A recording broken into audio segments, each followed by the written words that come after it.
সুপ্রিয় দর্শক আসসালামু আলাইকুম। আজকে রেসিপিতে স্বাগতম জানাচ্ছি। আজকে মজাদার একটি ভর্তার রেসিপি নিয়ে চলে আসলাম। সেটা হচ্ছে চিংড়ি মাছ। চিংড়ি মাছ আমরা অনেক সময় মানে চিংড়ি মাছটা বেছে যে চিংড়ি মাছের নিচের অংশটা জোকাটা সেটা আমরা ফেলে দিই, কিন্তু আমরা চিংড়ি মাছের এই মাথাটা না ফেলে দিয়ে ভালোভাবে ধুয়ে পরিষ্কার করে চিংড়ি মাছটা যদি আমরা একটু লবণ দিয়ে ভেজে নিই তাহলে মজাদার ভর্তা হয় কিন্তু। তো আর কথা নয়, দেখতে পাচ্ছেন আমি প্রথমে চিংড়ি মাছটা ভেজে নিয়েছি, তারপরে সাথে ছিল কাঁচামরিচ আর ছিল শুকনো মরিচ। একটু হালকা শুকনো মরিচ দিলে ভালো লাগবে, আর কাঁচামরিচের ভর্তা তো অনেক বেশি মজাদার হয়। সাথে ছিল পেঁয়াজ আর রসুন। আমি চিংড়ি মাছের সাথেই ভেজে নিয়েছি, হালকা একটু পরিমাণ তেল দিয়েছি, বেশি না, 1 টেবিল চামচ দিলেই হবে। দিয়ে এখন আমি ভালোভাবে এটাকে বেটে নিচ্ছি। আর বাটার ভর্তাগুলো খেতে অসম্ভব মজার, আর অল্প হোক, বেশি ভর্তার কোনো প্রয়োজন নেই, অল্প একটু ভর্তা হলেই কিন্তু খেতে অনেক বেশি মজাদার হয় গরম ভাতের সাথে। ধনেপাতা দিয়ে খুব সুন্দর করে বেটে নিচ্ছি।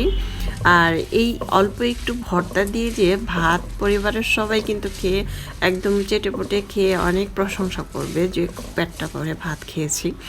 অনেক সময় কিছু অল্প কিছু জিনিস দিয়ে কিন্তু ভাত খেলে অনেকটা ভালো লাগে। তো দেখতে পাচ্ছেন আমি কিন্তু খুব সুন্দর করে মেখে নিয়েছি, মানে বেটে নিয়েছি খুব সুন্দর করে। এখন আমি এটাকে কেচে উঠিয়ে আমি একটি বাটিতে পরিবেশন করে নিব। আর এটা গরম গরম ভাত, রুটি, তারপরে হচ্ছে চিতল পিঠা, বেশিরভাগ চিতল পিঠা কিন্তু ভর্তাগুলো দিয়ে খেতে অনেক বেশি মজাদার হয়।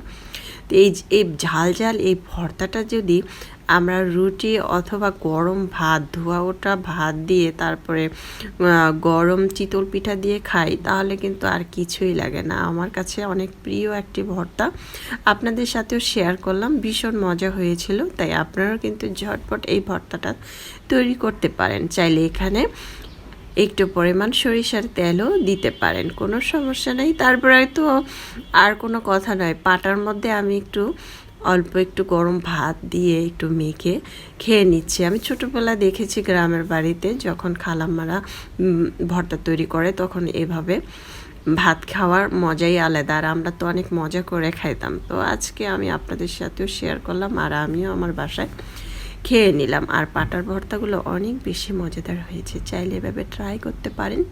আল্লাহ হাফেজ।